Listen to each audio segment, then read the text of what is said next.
semuanya, pada kali ini aku akan membahas suatu topik mengenai uang digital dan kebijakan moneter pada mata kuliah Pengantar Ilmu Ekonomi Makro. Sebelumnya kenalin, nama aku Mary Anggraini, NPM 23411181, kelas Manajemen 23D, Program Studi Manajemen. Pada November 2022, Bank Indonesia meluncurkan proyek Garuda, yakni proyek penerbitan rupiah digital. Rupiah digital menjadi proyek sentral Bank Digital Currencies Indonesia, suatu bentuk transisi dari keuangan fisik menjadi digital yang merupakan tren masa ini. Jadi, uang digital merupakan bentuk mata uang yang eksis dalam lingkungan digital. Dalam era teknologi, uang digital menjadi suatu topik yang semakin relevan dan penting untuk dievaluasi. Dengan adanya uang digital ini memudahkan dalam transaksi online, keamanan, dan enkripsi yang canggih untuk melindungi uang digital, serta sistem desentralisasi. Uang digital ini juga memiliki suatu kelebihan dan kekurangan.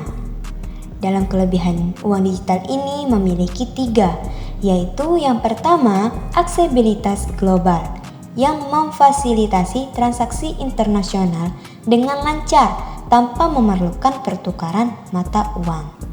Yang kedua, tracking transaksi memungkinkan pengguna untuk mengawasi dan memvalidasi setiap transaksi dengan tingkat transparansi yang tinggi.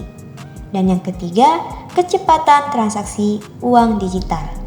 Dalam kecepatan transaksi ini dapat diproses dengan cepat dan efisien tanpa perlu melibatkan banyak perantara, sehingga meningkatkan kecepatan dan efisiensi proses.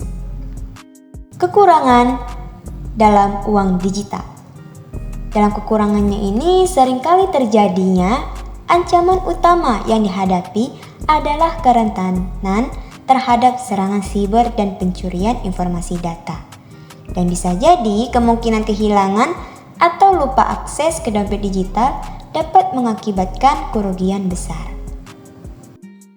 Regulasi uang digital. Yang pertama, kepatuhan hukum. Dalam kepatuhan hukum, regulasi yang ketat diperlukan untuk melindungi pengguna dan memastikan keamanan transaksi. Yang kedua, perlindungan konsumen. Perlindungan terhadap hak-hak konsumen dalam konteks transaksi uang digital perlu diperkuatkan. Perkembangan mata uang digital. Yang pertama, koin virtual. Mulai dari popularitas koin seperti Bitcoin dan Ethereum. Yang kedua, penyelidikan blockchain. Implementasi teknologi blockchain dalam berbagai sektor ekonomi. Dan yang ketiga, uang terprogram. Konsep uang yang dapat diprogram untuk tujuan tertentu dan berbasis kontrak pintar. Dalam uang digital ini juga memiliki etika. Yang pertama, etika dalam privasi pengguna. Perlindungan terhadap privasi dan data pribadi pengguna harus menjadi prioritas utama. Dan yang kedua, etika dalam pencegahan pencucian uang. Upaya untuk mencegah penyalahgunaan uang digital untuk kegiatan ilegal dan pencucian uang. Masa depan uang digital. Yang pertama, pertumbuhan. Perkembangan dan pertumbuhan yang pesat dalam penerimaan dan penggunaan uang digital.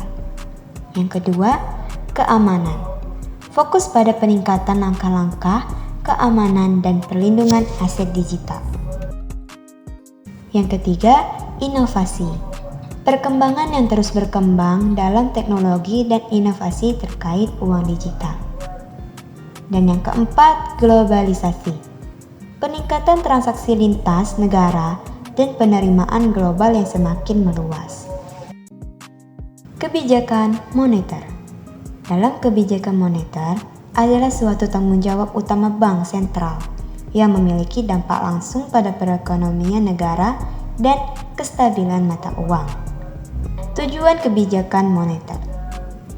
Dalam tujuan kebijakan moneter ini menjaga stabilitas harga dengan memastikan inflasi tetap rendah dan stabil, serta mendorong pertumbuhan ekonomi yang memberikan stimulus untuk pertumbuhan ekonomi yang sehat, dan memonitor ekonomi dengan menganalisis data ekonomi untuk pengambilan suatu keputusan. Thank you guys for watching this video. Don't forget to like and subscribe. Bye bye.